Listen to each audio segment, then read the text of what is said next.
Hey, what's up, y'all? It's me, Nate Almighty. Just finished watching episode 3 of powerbookiighost season 4. This right here is the official breakdown, okay? I'm going to tell y'all everything that happened with every character of this episode, and we're going to give our own rating at the end and leave your thoughts in the comments after this. This is episode 3 titled Birthright. Without further ado, let's get to it. Alright, so Tariq gets his whip back. The beginning of episode 3, him and Brayden decide to sell the cars. Pinky has something to do with this. I don't know what kind of Black Widow type of stuff Pinky is on, right? Pinky is the transgender MVP. Pinky got a lot going on. Pinky has a lot of connections, all right? Pinky even says something to Tariq like, I know where to find you. Pinky knows a lot. But anyways, they sell a car. They make some quick cash. They then start to look for a connect. There are early signs that Brayden and Tariq will clash because Tariq is selfish and Tariq is just like his father. He likes to only keep things on a need-to-know basis with everyone that he's dealing with. And also, we're beginning to see the official signs of what is going to be Tariq's problem when he has to question, will he have to kill Brayden or not, okay? And we're going to get to that in the Brayden section, but we're going to focus on Tariq right now, okay? So Tariq goes to meet Davis without telling Brayden for whatever reason, okay? Davis says, yeah, I can help you find the connect, but I'm going to take 20%. So here's Tariq putting himself in the lane, right, to be extorted again and have to owe people money again, right? So a couple scenes later, Davis takes Brayden and Tariq to meet Zion. Now, Zion, I'm going to give my thoughts on exactly what I think about Zion, his introduction and his character, but we're going to say it already right now.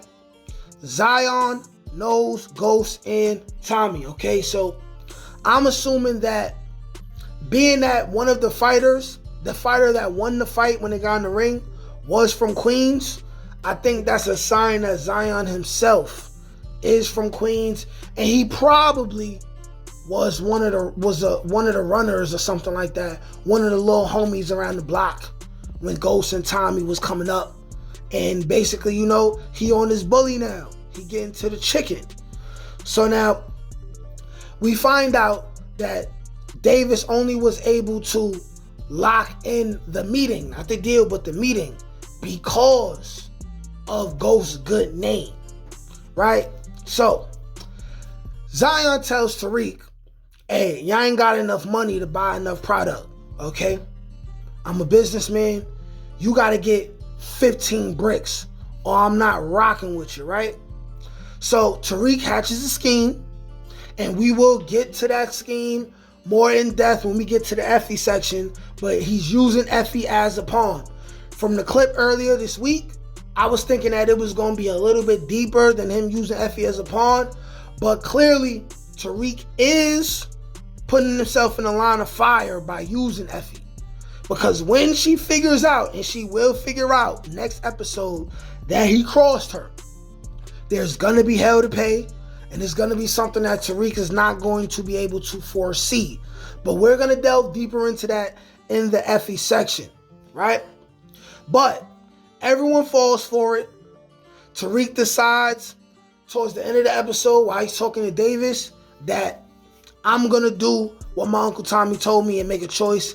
He decides that he wants to be in the game, okay? He decides that he wants to be in the game. Now, he also gets that footage from Pinky, but we'll talk more about that in the Monet section. Next, let's talk about Brayden, okay? Brayden, damn.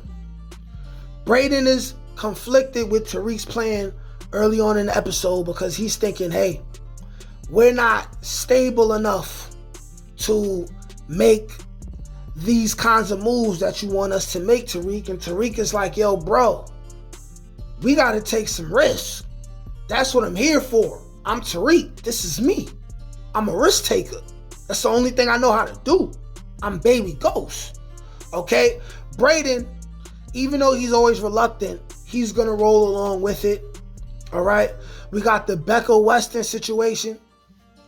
Becca Weston is getting kicked out of the dorm that she's in. Becca has to find somewhere else to stay.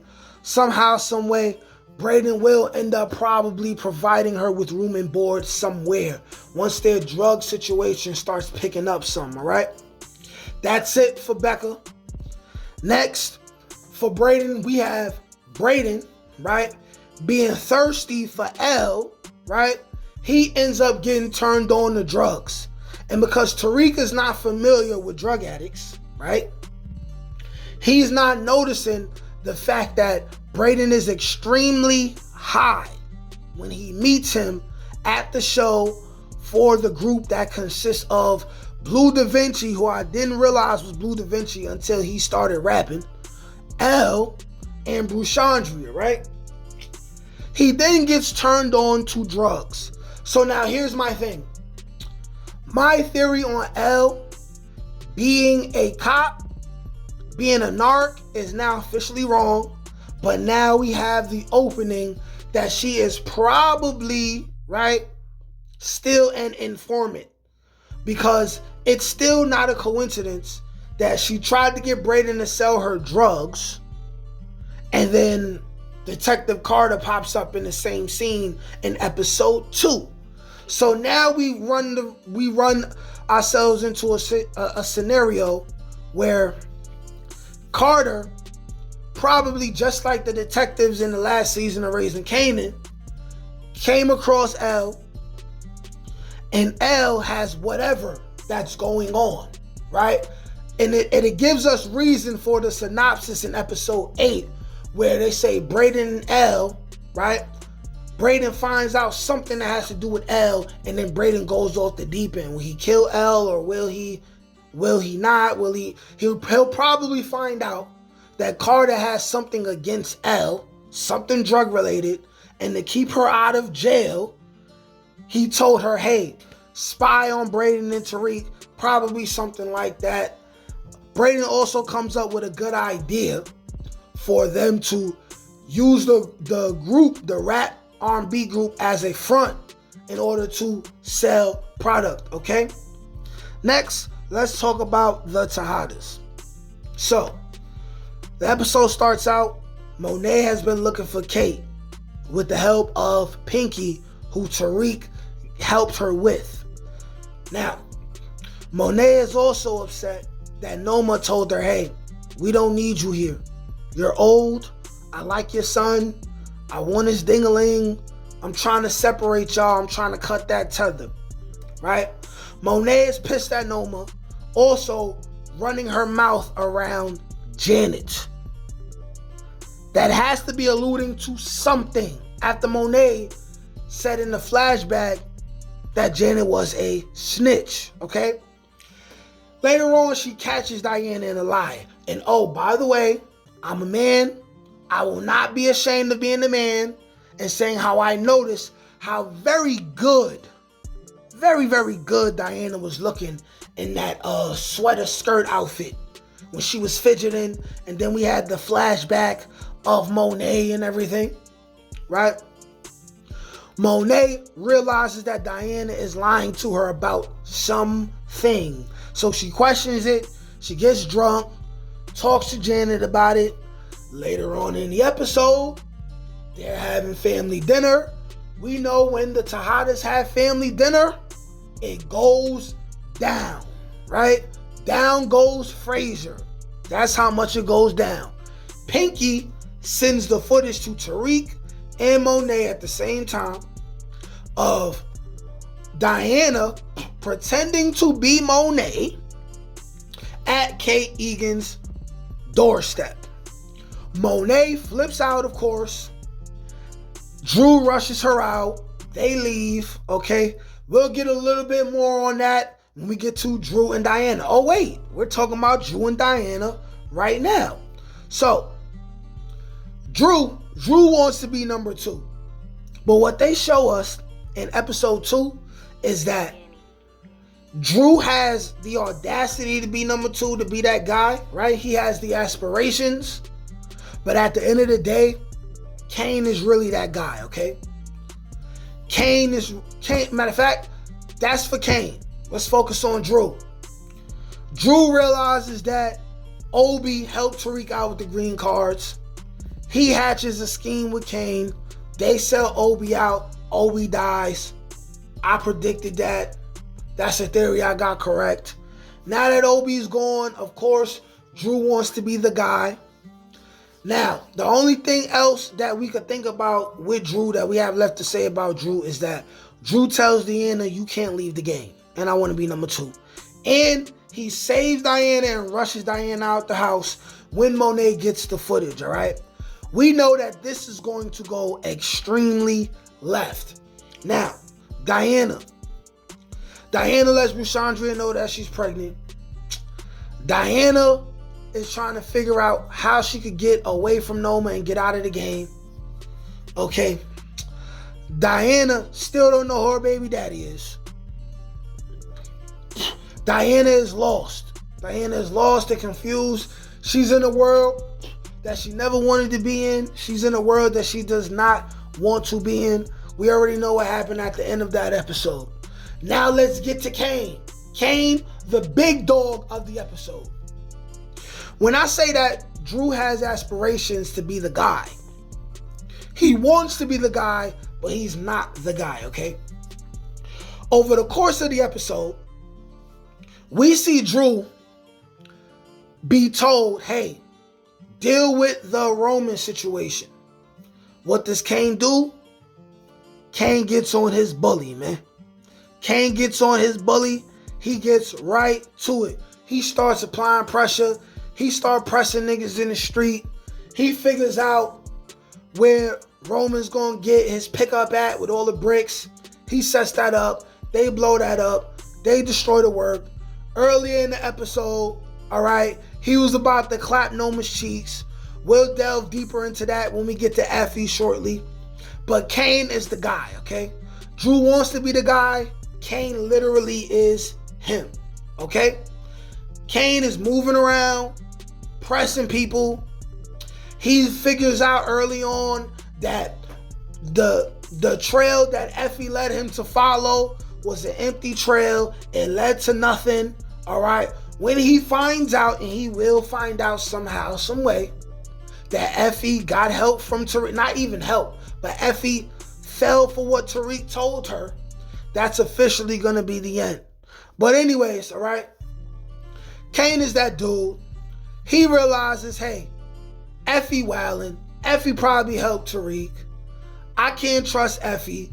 Effie got me doing a whole bunch of things that I ain't supposed to do. I'm going to Noma's house and I'm going to tap her buns. He then proceeds to go to Noma's house and he taps her buns, all right? What we can tell about Kane is that the reason why Kane is that guy is because he's not passive. He's very assertive. He literally fears nothing, okay? He's nothing. And he's filling a void that is missing from Noma's life, okay? Even though Noma is a killer, even though Noma is vicious, they've been showing us that she still has somewhat of a feminine side. She still has a soft side. She's a woman. She's a mom, right? And she likes to get her back blown out, right? The last time she probably got any, right, was probably Mecca, maybe Obi. She don't care about Obi. Obi is too submissive. She likes a Dawn, a dark-skinned Dawn. Therefore, Kane understood the mission. So once he got into it with Effie, he went right to Noma's house, blew her buns off. He knew that he was going to become Noma's number 2 after that, since Obi was dead. So that's why he went home. He was cocky. He kept his cards close to his hand, and he told Drew, he's like, hey, yo, Drew, listen, baby boy, you always gonna be under me, man. You always gonna be lil bro. Lil bro, lil bro, lil bro. Did I speak about Drew? Yeah, I spoke about Drew. I spoke about Diana. All right, let's move on to Effie, okay? So, the episode starts off. with Effie, rolling around with Kane. She looked very, very happy with Kane. And at first, it bothered me because I'm like, are you still in love with Tariq or not? Right? Mind you, I'm going to say this too, sidebar. Effie was looking real, real good. I like the little extra pounds that she got too. You know, her stomach stick out a little bit. Right? You know what I mean? It lets you know that, you know, she be eating good. You feel me? But anyways, we see Effie's face change immediately after Kane leaves the room. So that means that Effie's really using Kane as the rebound guy and kind of like slowing him down from getting at Tariq. Effie is clearly in love with Tariq to the point that she wants to trust him so bad. That's why she falls for this lie that Tariq told her. And she sent Noma and Kane on a wild goose chase. A very, very wild goose chase. In the middle of the episode, she pops up on Noma, sees Kane and Noma about to be in an intimate moment. She instantly seen what it was, okay? She's perceptive, okay? When she got an eye on the ball, she got an eye on the ball. She catches it. She does her little face like, okay then. Right? Okay then. Instantly, later on in the episode, Kane pulls up on Effie. He's like, yo, this ain't adding up. This ain't adding up. Like, yo, you and Tariq is like, what is this? Y'all playing the long game? Y'all playing the long game? Because I got something long that I can use on Noma. Right? They end up breaking up pretty much. They'll probably never share a kiss or have another love scene again. Like, it's not gonna happen. It's not gonna happen at all, right? But like I said, Kane catches on to Tariq's scheme. That's it for Effie, okay? Effie is gonna press Tariq about basically lying to her and finding out that he lied after she probably does some of her own research to confirm it. And I think Tariq is going to be cold about it. Tariq is going to say, yeah, I did. You tried to get me killed. And I'm telling y'all, Effie is not done ruining Tariq's life. Tariq don't know who he effing with, okay? Tariq don't know. But next, let's talk about Davis. Davis' life is going downhill, okay? He lost a client worth a lot of money, seemingly. He's still basically fully disbarred. His desperation is starting to sink in. That's why he works with Tariq. That's why he sets up the deal. We also find out that Davis is being divorced by his wife. Will we ever see his wife? Will we ever see his wife? Maybe. Maybe there'll be a divorce hearing and this woman will come in for one scene, right? Rip Davis a new one, and we'll probably never see her again because she's not essential to the plot or Davis's story. But like I said, Davis is very desperate.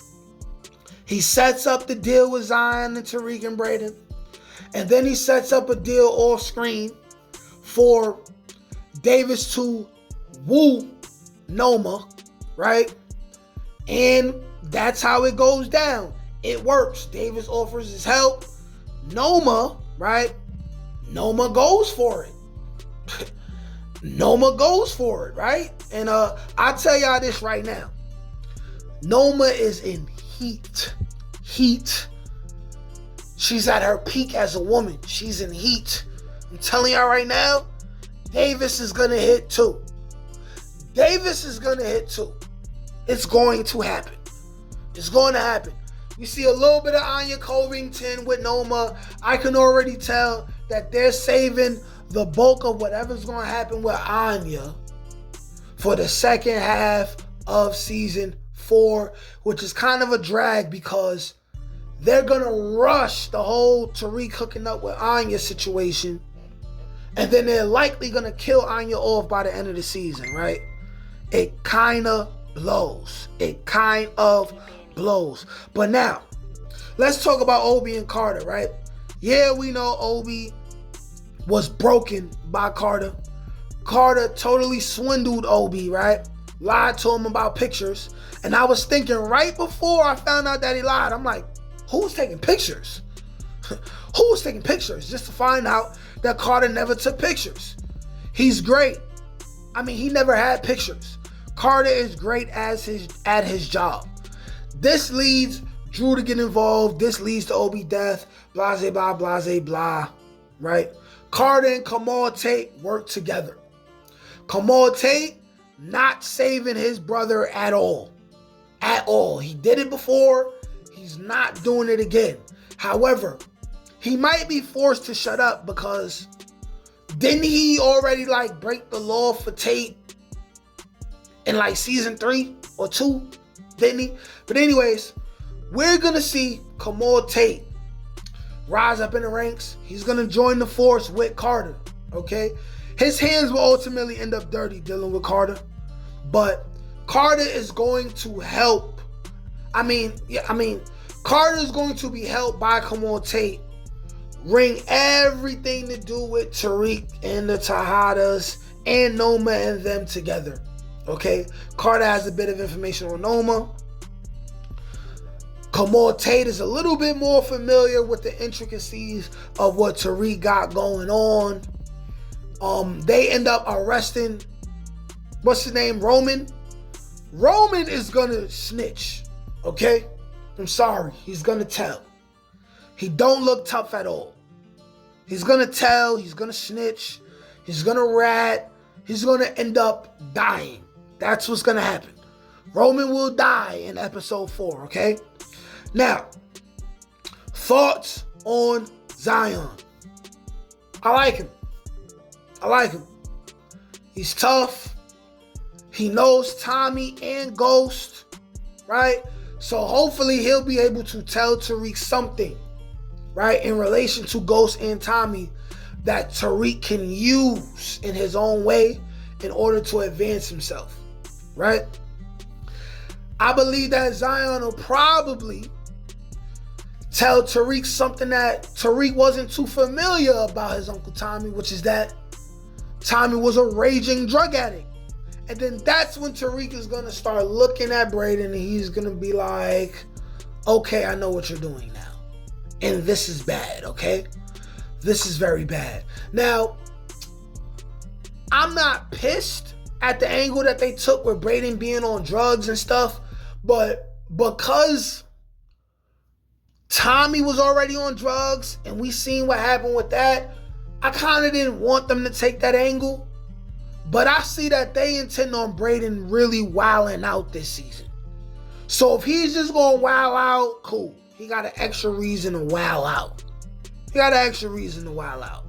But that was my thoughts. I feel like episode 3 was even better than episode 2. I'm going to give it a 4 out of 5.